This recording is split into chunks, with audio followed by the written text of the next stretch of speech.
Bem-vindas, bem-vindos, bem-vindes ao pitching do Laboratório do Bicentenário. Eu sou Simone Mota, uma mulher negra, de cabelos cacheados preto, usando óculos de armação também preto, um vestido verde com estampas de folhas.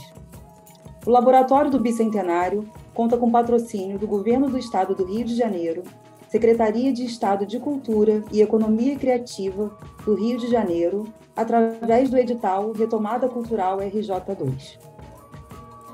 O Laboratório do Bicentenário é um concurso criativo de projetos de curta-metragem sobre o bicentenário da independência.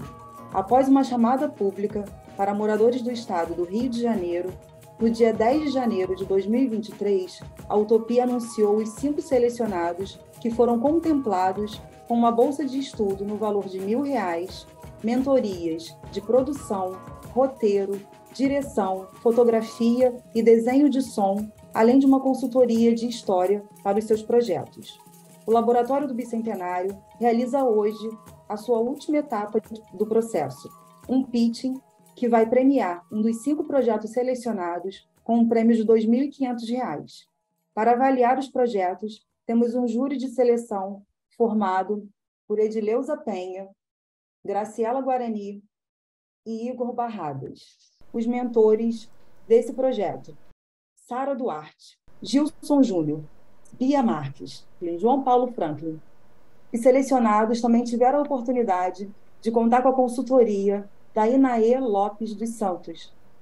Os projetos selecionados no Lab do Bicentenário são os seguintes: Manuel, Herói da Nação, de Rasticinha; Memórias, uma História, Vários Caminhos, de Yasmin Bettini; O Grito, de Eric Paiva; País com Nome de Árvore, de Mariana Ferraz; e Tução, de Cristiane Granha. Eu sou Simone Mota e vou conduzir esse pitching, já estou conduzindo esse pitching do Laboratório do Bicentenário. Fico muito feliz de participar desse momento. Desejo muita sorte a todos os selecionados participantes.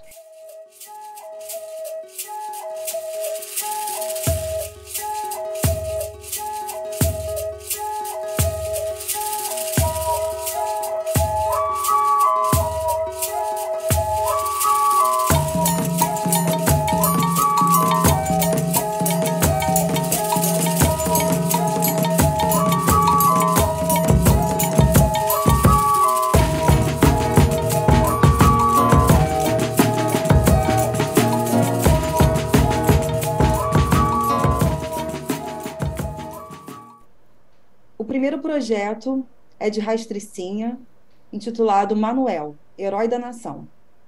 Eu sou Rastricinha, eu sou uma pessoa negra de pele vermelha. Eu tenho a raiz do cabelo preta, mas o cabelo é descolorido em dread.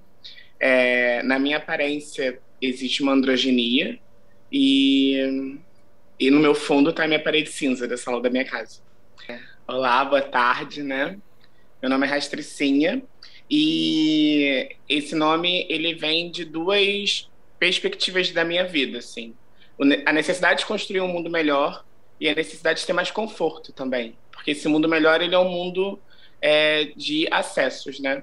Então, eu sempre tive encantamento, né? Pelo mundo da arte, pelo mundo do entretenimento, e como uma possibilidade de construir conforto para minha vida, mas de construir uma nova vida para todo mundo, sabe?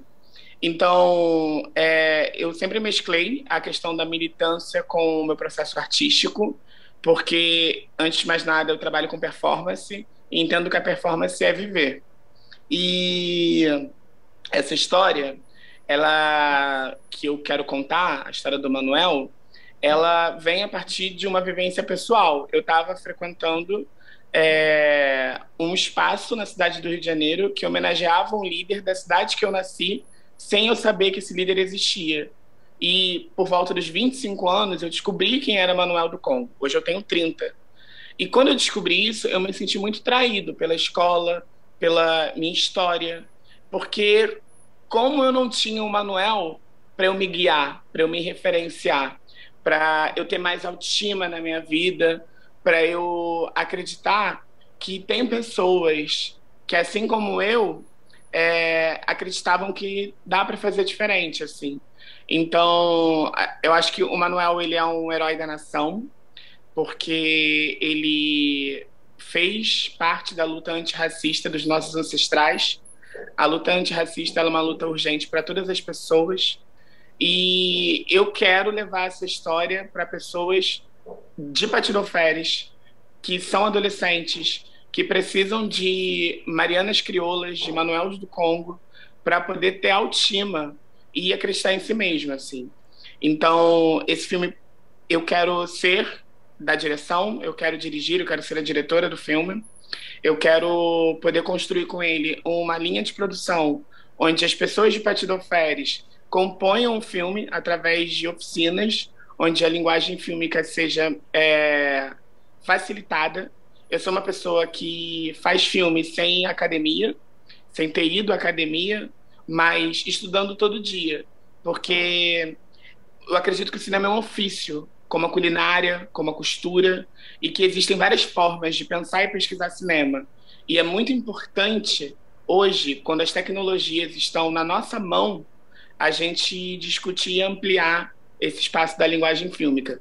Então, o Manuel, para mim, além de ser uma história que fala, sim, sobre a construção da nação, sobre a nossa independência, sobre quem sustentou essa independência, fala também sobre a necessidade de pensar um futuro que passou por esse passado e não que repete esse passado, assim, que não refaz esse passado, para a gente poder dimensionar mesmo quem foi Manuel do Congo, quem foi Mariana Criolo e quem é nessa história Mariana, Antônia, Joyce, quem serão essas crianças, quem serão essas meninas que serão o nosso Manuel, o Manuel do futuro, porque é uma tarefa em continuidade e que a gente tem que assumir como uma tarefa pessoal. Então é uma história que convida o debate de quem assiste, mas traz para o debate quem faz também.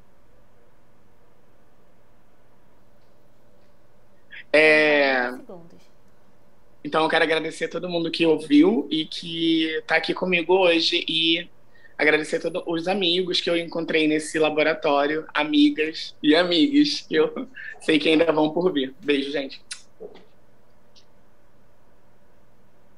Obrigada, Rastricinha.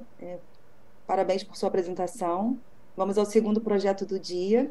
É o projeto de Yasmin Bettini. Seu projeto se chama Memórias, uma história, vários caminhos. Oi, eu sou Yasmin e sou a criadora do projeto documentário Memórias, uma história, vários caminhos. Questão de entrevistas, algumas pessoas, uns indígenas em aldeias daqui, cariocas, né, e quilombolas. A ideia é pegar a história através deles, né, contada por eles, porém com viés histórico todo totalmente já estudado, já trabalhado, já abordando as questões sociológicas e históricas da independência dos nativos e dos povos tradicionais e contar sobre como foi a participação deles no evento. Para localidades, eu pensei em algumas aldeias daqui, que eu já tenho mais convívio, até por questões de trabalho de faculdade, e alguns quilombos também. Como fundo, utilizar as áreas naturais mesmo, também para as partes de transições, utilizar recursos naturais, barulhos mais naturais, como cantos de pássaros, barulhos de árvores e tal, para ver se auxilia um pouco nas partes de transições de cenas e de entrevistas, onde eu usaria as perguntas diretas para obter respostas mais diretas e mais conclusivas, para poder utilizar disso. Para a trilha sonora, eu pensei também em algo bem mais natural, ou somente os sons de fundo mais tranquilos e leves, para não ficar muito barulhento, muito poluído. Obrigada, Yasmin, pelo envio do vídeo, pela apresentação. Vamos seguir agora para o terceiro projeto, O Grito, de Eric Paiva. Boa tarde a todo mundo. Eu sou Eric Paiva, um homem hétero, negro, né, de gradação de pele clara, né, eu estou usando uma camisa azul. Eu trouxe um projeto chamado Grito, né, que é um projeto em que fala sobre os bastidores do Grito da Independência, né, só que com uma espécie de viés mais contemporâneo, né, trazendo o Grito da Independência numa espécie de live, né, atualizando para as redes sociais, para as mídias hoje em dia e tal, né, uma forma de atualizar um pouco e discutir determinados elementos, assim, porque eu sempre vejo, né, quando vão falar sobre o Grito da Independência, quando vão fazer obras de época, que determinados temas não são discutidos ali dentro, né, principalmente em relação ao racismo. Quando é discutido, né, os negros sempre aparecem de forma ali, né, como escravos, né, então, tipo, é sempre a mesma estética, o mesmo discurso e tal, e aí eu quis trazer uma coisa, algo diferente para a juventude hoje em dia, que impacte, sabe, não só pessoas brancas, né, da qual a história faz parte, assim, todo mundo se sente um pouco ligado à história europeia, mas também à história africana que constitui o país, assim. Eu tive bastante dificuldade de trabalhar esse projeto, né? Primeiro porque pelo viés, né? Entender tanta coisa que aconteceu ali, dar uma atualizada, dar uma modificada, tentar ser um pouco fidedigno, né, com a história, achar o ponto de vista certo, né? Porque Dom Pedro não era o ponto de vista certo, assim. Quando eu comecei esse projeto, eu tinha uma ideia dentro de um livro que eu tinha lido, né? Um livro específico, então escolhi 3 personagens, mas depois optei pela Leopoldina, que eu achei que era a pessoa mais interessante. Mas além da dificuldade de entender, né, a branquitude, assim, né, a forma como a galera pensa, assim, o esforço foi trazer as questões raciais da época, né, que tem um pouco a ver comigo, assim, e colocar um pouco em discussão ali, mas sem aquele viés, né, do escravo, sem o viés que sempre é usado, né? Então, tipo, o assalariado hoje em dia, né, e aí o projeto faz muita conexão com a nossa vida atual, né?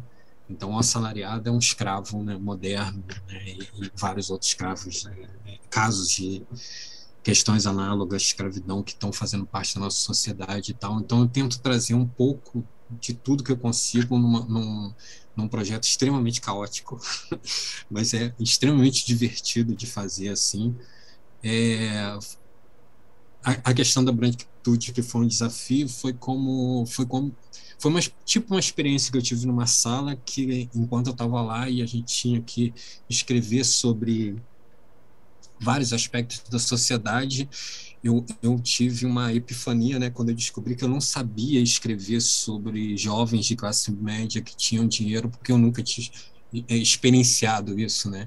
Então, na hora de desenvolver esse personagem foi uma doideira, assim. A mesma coisa, né? Você volta lá atrás, você tem a Leopoldina, que é uma mulher branca, naquele meio ali em que de um machismo absurdo, né, que permeava a sociedade, um patriarcado louco, e acho que um momento que era meio que o auge da vida dela, né? Porque a vida dela é tragédia pura, assim, né? Porque depois você vai ver na história essa ladeira abaixo, assim. Bom, de uma certa forma, é a tentativa de trazer essa história atualizando para uma turma mais nova, assim, sabe? Se divertir, tal como eu me diverti escrevendo, e imagino que vai ser uma história muito divertida de ser feita e de ser vista também. É isso, não vou falar muito de mim, porque não vale muito a pena, mas a história é boa. E muito obrigado. O quarto projeto de hoje é de Mariana Ferraz, País com Nome de Árvore. Eu sou Mariana Ferraz, uma mulher parda, uso óculos, estou com o cabelo preso, visto uma camisa branca de listras azuis e atrás de mim tem uma parede branca, à minha direita um pequeno quadro preto com um vaso de papel branco.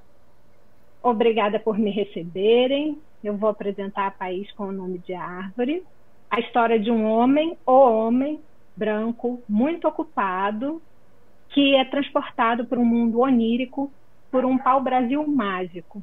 E nesse mundo ele encontra pessoas que são um pouco bicho e bichos que são de plástico. E por mais que ele se recuse, nesse mundo ele é obrigado a ouvir o alerta da natureza. O alerta de que independência na relação humanidade-natureza é impossível, é uma ilusão. É uma história de animação. Em princípio, estou pensando em stop motion, porque acho que vai permitir brincar bastante com os materiais de uma forma que se relaciona com o ponto de vista da história. E é uma história que foi criada especificamente a partir da provocação do Laboratório do Bicentenário. Acho que se conecta muito com a minha experiência pessoal. Eu sou, como foi dito, bióloga e comunicadora da ciência. Eu fui bióloga no passado distante. E, além dessa experiência pessoal, eu me inspirei também numa entrevista do filósofo e pensador indígena Ailton Krenak, entrevista na qual ele falou sobre os 200 anos da independência. Dentre muitas coisas interessantes, ele nos lembrou que, na verdade, ninguém é independente de nada nesse planeta e que as mudanças climáticas estão aí para mostrar isso, afetando a todos, ainda que de forma diferente, né, uns e outros, a depender de várias condições. Mas, então, a linha do curto é essa, que independência na relação humanidade-natureza não existe. A humanidade é a natureza. E o que é a história e os personagens, né? Então, a gente tem o homem, esse cara branco, executivo, que se sente no domínio de tudo, mas, na verdade, não presta a menor atenção no que ocorre ao redor dele. Todos os dias ele vai para o trabalho, guiado pela motorista, mas ele nunca conversa com ela, ele não presta a menor atenção nela, até que um dia o carro quebra e ele é obrigado a falar com essa mulher. Essa mulher é uma mulher parda, por volta dos 50 anos, e que é uma personificação da natureza, e é a pessoa que empurra o homem para a jornada dele, ao sugerir que ele aguarde o conserto do carro à sombra de um pau-brasil que está plantado ali naquele caos da cidade, que o homem nem tinha notado. O homem aceita a sugestão, pega seu celular, uma latinha de refrigerante, senta à sombra do pau-brasil, começa a olhar as notícias do mundo, nada interessa a ele, nada sobre o mundo interessa a ele. Ele termina de beber o refrigerante, joga a lata fora e a latinha retorna para ele. Ele leva um susto, levanta pronto para brigar com quem fez aquilo com ele e se dá conta de que já não está mais no mesmo lugar. O pequeno canteiro com o pau-brasil onde ele estava sentado agora está imerso numa grande floresta. Nesse novo mundo, então, o homem vai encontrar dois tipos de seres e situações. Seres que representam outras formas de estar no mundo, que não necessitam de tanto acúmulo, de tanta novidade, e são representados pelas pessoas papagaio, especificamente uma mulher, vestida como nós, mas que tem cabeça de papagaio, e que vai falar com ele sobre essa possibilidade de liberdade de outras formas de estar no planeta. Ele também vai encontrar... Ai, socorro, vou ter que voar. Ele também vai encontrar, vai se ver obrigado a olhar as consequências do que ele faz, ao perceber que o mundo, por exemplo, aquela latinha que ele descartou, agora ali naquele mundo é um pássaro. Os pássaros são feitos de latinha, de plástico. Ele abre uma torneira e não sai água, sai saco plástico. E a pessoa que apresenta essas consequências para ele é um navegador, que é um cara de 20 e poucos anos, vestido como um navegador do século XV, XVI, e que está sempre empurrando coisas para o homem, de modo que ele permaneça distraído do que acontece ao redor dele. Infelizmente, esse homem aceita as distrações do navegador, e quando está em busca lá de sinal da internet para se alienar de tudo, a mulher árvore, que é também a motorista, uma outra personificação da natureza, o encontra, entrega uma semente e diz, bom, este é um alerta e a mensagem que, vamos ver se você escuta, de que para a humanidade continuar existindo, ela precisa mudar a forma de se relacionar com a natureza. O homem olha a semente que a mulher entregou, quando ele olha de volta, está novamente na cidade, O celular apita, ele tem o celular nas mãos, não a semente, escrito: você tem uma nova mensagem. Ele pensa por um segundo, apaga a mensagem, automaticamente começa a tocar uma reportagem sobre mudanças climáticas. Ele não se interessa, desliga o celular, vai em busca da motorista, não tem mais motorista, não tem mais pau-brasil, ele vai ter que lidar sozinho com as consequências de tudo que ele fez no meio daquele caos da cidade. É isso, fim. O quinto projeto do pitching de hoje é Tução, de Cristiane Granha. Boa tarde a todos. Meu nome é Cristiane, tenho 55 anos, cabelos curtos, grisalhos, uso óculos. Estou com uma blusa azul estampada e tenho no fundo desfocado. Eu recebi, como na apresentação disse, eu recebi meu diagnóstico de autismo recentemente, ano passado. Já fiz muita coisa na vida, mas foi a partir do diagnóstico que eu decidi me tornar roteirista, né? Uma das dificuldades do autismo é na comunicação, e eu quero aprender a conseguir passar uma mensagem e ser compreendida nessa mensagem. E as técnicas narrativas podem ser uma ajuda para isso. Então, Tução é o meu roteiro de estreia, mas ele não é um filho meu. Ele é filho desse laboratório, né? Tanto a partir do edital de convocação, quanto das oficinas, que sem elas eu não teria chegado no resultado final. Comecei a pesquisa histórica sobre a independência e eu encontrei uma coincidência de datas que me deixou muito impactada. Uma carta de um oficial suíço que tinha recebido as terras de Dom Pedro, no norte-noroeste fluminense, relatava a captura de pessoas negras no dia 6 de setembro de 1822. E é nesse dia que começa a nossa história. O personagem principal, Tução, ele recebeu o nome em homenagem a Toussaint de Louverture, líder da Revolução Haitiana, porque a mãe dele escutava o nome de Tução na Casa Grande, na qual ela era escravizada doméstica, e ficava espantada com o medo que só ouvir esse nome provocava nas pessoas do engenho. A história vai se passar depois da fuga dos seus pais do engenho, no pequeno quilombo de Cutala, que significa olhar em Quimbundo, e que foi criado para proteger a trilha que levava até o quilombo de Carucango, que realmente existiu. O quilombo de Cutala não. E Tução é filho da Luena e do Tivinda, que eram líderes desse pequeno quilombo de Cutala. E sobre ele tinham sim muitas expectativas, que ele seria uma nova liderança, que ele teria um papel importante no quilombo, mas o Tução vive caindo, derrubando coisas e se sente muito frustrado por não corresponder às expectativas alheias. Bom, o que acontece na história? No dia 6 de setembro de 1822, Tução tem 13 anos e os suíços estão se aproximando do quilombo. Tução está correndo, treinando para se tornar um mensageiro, para vigiar a trilha e avisar Carucango caso tivesse algum perigo, mas o Tução, mais uma vez, cai ao correr na trilha.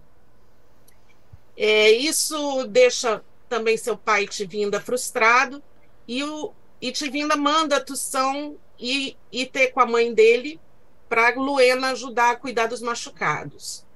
Mas nesse dia em particular, Tução está muito desolado com a situação.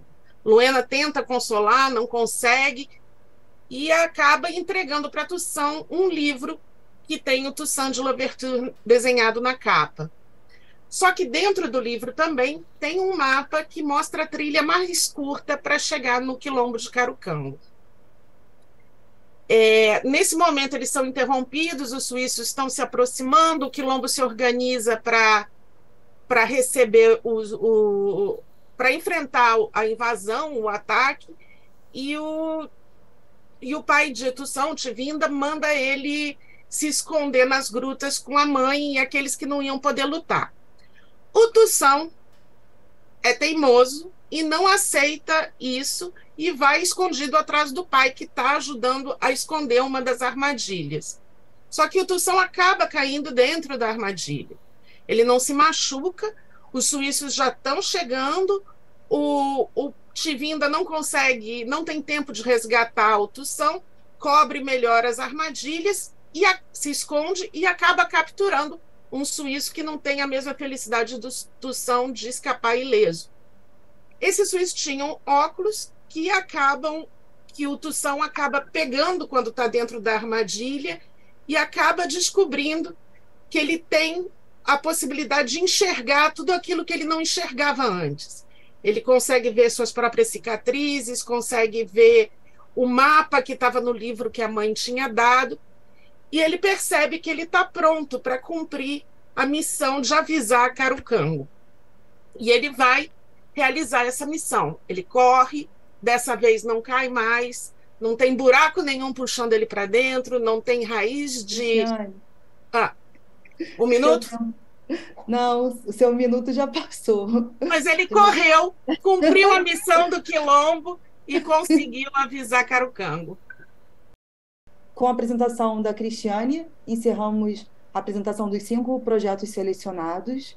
Agora, como combinado, nós faremos uma pausa de 15 minutos para os selecionados, enquanto o júri e os mentores conversam sobre os projetos para eleger o projeto vencedor do pitch de hoje.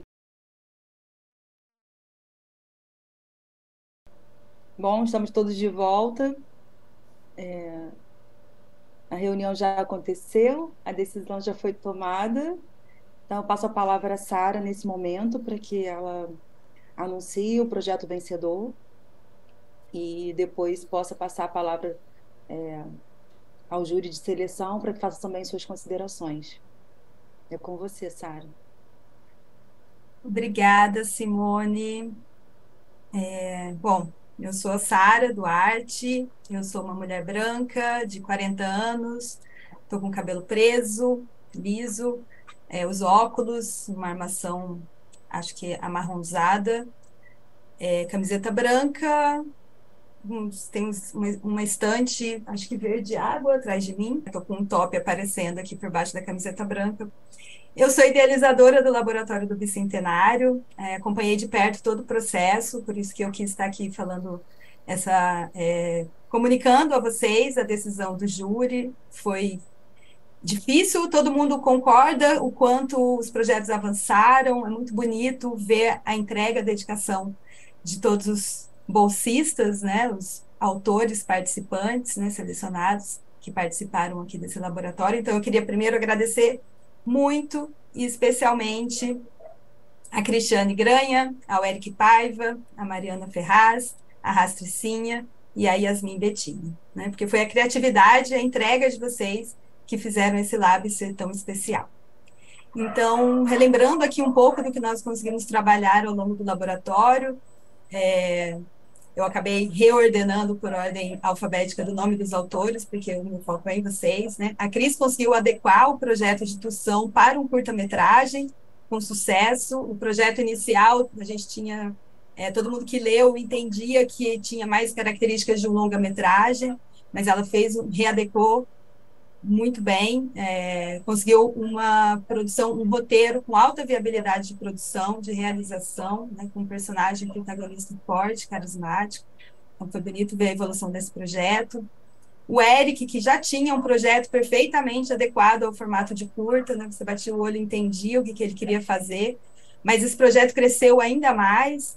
Ele desenvolveu o roteiro, né, foi para a escrita do roteiro, ele fortaleceu, entendeu o protagonismo da Leopoldina dentro do projeto. Claro que ele já entendia isso no contexto histórico, mas ele fortaleceu isso dentro do projeto.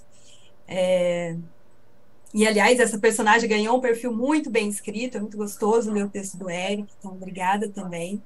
A Mariana, no único projeto de curta-metragem de animação, também conseguiu materializar melhor as ideias que estavam no projeto inicial, né? A partir dos nossos encontros de direção e fotografia, ela foi convidada a refletir sobre as diferentes técnicas possíveis, né? E ela já começa a apontar aqui um caminho que é importante, a gente sabe, né? Cada escolha implica num tamanho de produção diferente, então o curta-metragista também tem que ter isso em mente.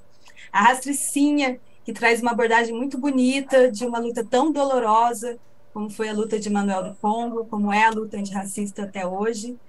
Me emocionei muitas vezes com esse projeto, com essa autora potente, que trouxe, inclusive, o seu olhar de produção para o projeto, e esse olhar social, né, de realizar uma oficina em Pati dos Alferes, levando a realização audiovisual para o seu lugar de origem, que é a responsabilidade social, né? Deveria ser um lugar de origem, porque a narrativa ela tem o poder de transformar ideias, pessoas, sociedades.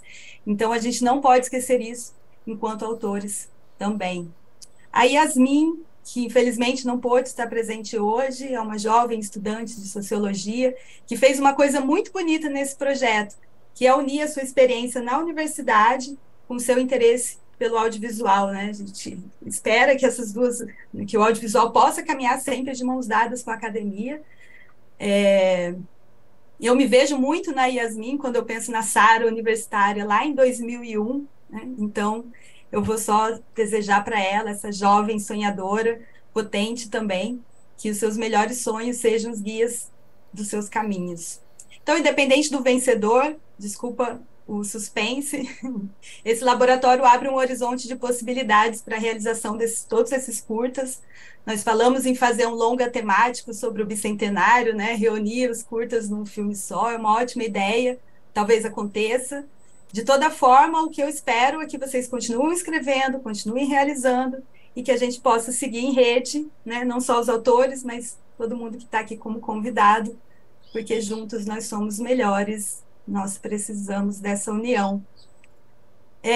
O projeto vencedor hoje é o Tução. Parabéns, Cris. Foi lindo ver a sua evolução, a evolução do seu projeto, a sua entrega, mas, enfim, também com o coração na mão, porque nós queríamos premiar todos, porque todos merecem, de verdade. Então, Simone, acho que você dá a palavra para a Cris ou a gente passa direto para a Cris? Bom, eu não tenho muito a dizer. Como eu disse na apresentação do projeto, eu não sinto esse projeto como um projeto só meu. Assim, tanto a história, né, ela parte do edital, né, o começo da pesquisa, mas o roteiro, para mim, não teria acontecido se não tivesse sido as oficinas. E eu queria dizer, não só o que eu aprendi nas oficinas, mas principalmente a troca com os demais participantes do laboratório. Assim, Sara, Eric, Rastricinha, Mariana, pouco contato com a Yasmin, infelizmente, mas eu saio daqui, assim, não mais satisfeita, lógico que satisfeita com a premiação, evidente, mas mais satisfeita de ter encontrado pessoas tão legais com as quais eu pretendo desenvolver projetos no futuro. Tução é um pouco de cada um de nós e de vocês também. Parabéns, Cris. Edileuza, você quer fazer alguma consideração sobre o projeto da Cris ou sobre os outros projetos de uma maneira geral? Bom, eu sou Edileuza Penha de Souza, sou uma mulher negra, uso rasta, tá? Os meus cabelos estão amarrados para cima, uso um fone de ouvido e também um óculos azul. É um prazer enorme estar aqui, ter feito parte do Lab. Queria parabenizar todos os projetos que, desde o começo, em especial aos semifinalistas e ao Tução pelo prêmio, a Cris. Então, vida longa ao Lab Centenário.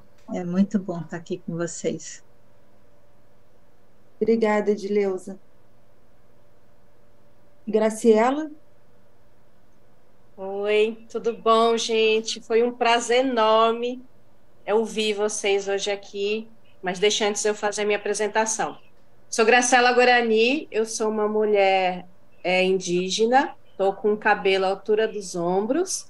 Atrás de mim tem uma estante com alguns livros, tem uma tela e alguns instrumentos indígenas. Eu sou diretora e roteirista e curadora, e trabalho com audiovisual há mais de 20 anos. Bom, falar aqui que eu parabenizo demais cada um de vocês, Eric, Mariana, né, Rastricinha, todos em geral. Acho que foi uma imersão assim que eu acredito, cada um pegou alguma coisa, e essa troca acho que é o que fica, né? É muito isso que acho que Cris também colocou aqui. E eu quero muito ver, né, as produções de vocês, de Eric, de Mariana, que me chamou muita atenção, porque é projetar a branquitude que está no universo, né, também refletir, né, sobre que lugar que a gente está, né, e como que tem esse retorno. Eu quero demais ver essas produções de vocês aí circulando, né, e fico imaginando, né, a cada resenha que eu leio, né, como que isso vai repercutir, né? Então, e parabenizar a Cris, né, por essa obra incrível também, né? E espero de verdade, do fundo do coração, né, que vocês possam, né, por aí colocar essas mensagens de vocês, porque não deixa de ser uma mensagem, né? Aí para o mundo afora. Desejo só muito boas vibrações para vocês todos.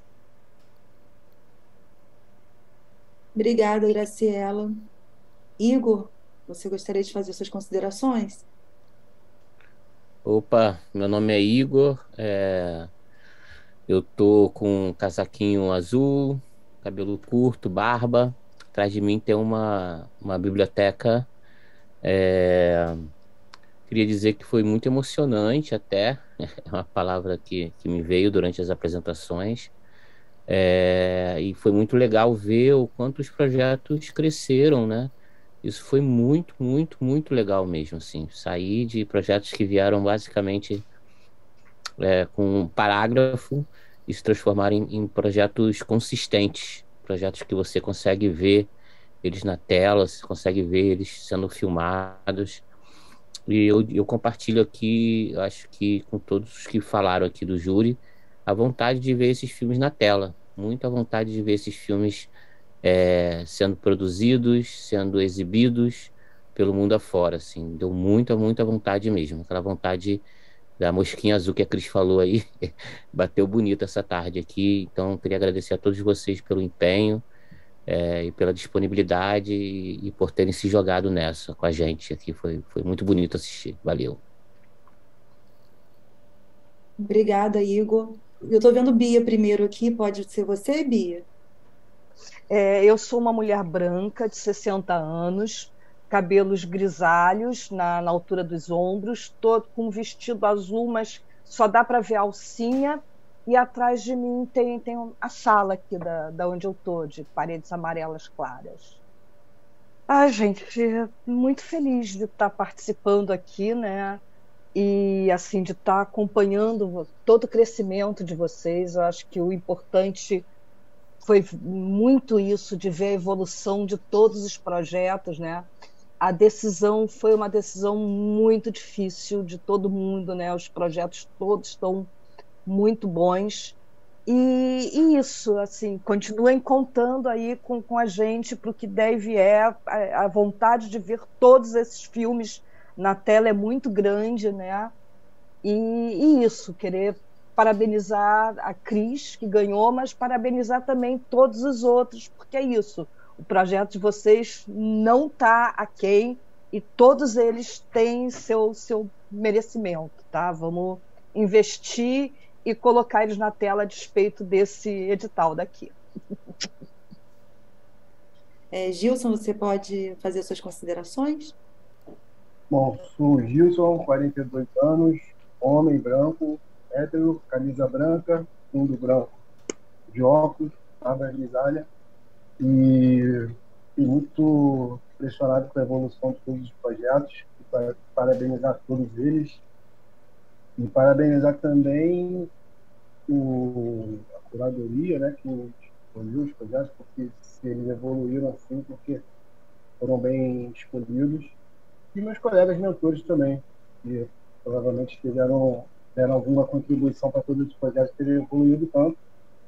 E compartilho da vontade de ter todos eles um dia serem exibidos. Muito legal. Parabéns a todos. Obrigada, Gilson. João Paulo, agora é você para a gente finalizar as considerações.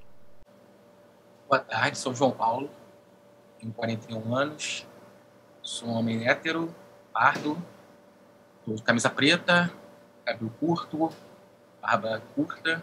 Atrás de mim tem meu estúdio com os discos, com os equipamentos, os instrumentos. Bom, parabéns, Cris, parabéns a todo mundo. É muito bom ver que o cinema inspira através de vocês, assim, desses projetos que são muito criativos. Eu tenho certeza que eles um dia vão sair todos na tela. Foi muito legal participar do laboratório. Obrigado, Sara, que me chamou. Foi muito legal. E foi muito bonito ver a evolução dos projetos. Isso não tem preço. Muito legal mesmo. Obrigado, gente. Obrigada a todos pela presença e participação nesse pitching do Laboratório do Bicentenário, realizado pela Utopi Filmes, com o patrocínio do Governo do Estado do Rio de Janeiro, Secretaria de Estado de Cultura e Economia Criativa do Rio de Janeiro, através do edital Retomada Cultural RJ2. E damos por encerrada a sessão de pitching do Laboratório do Bicentenário.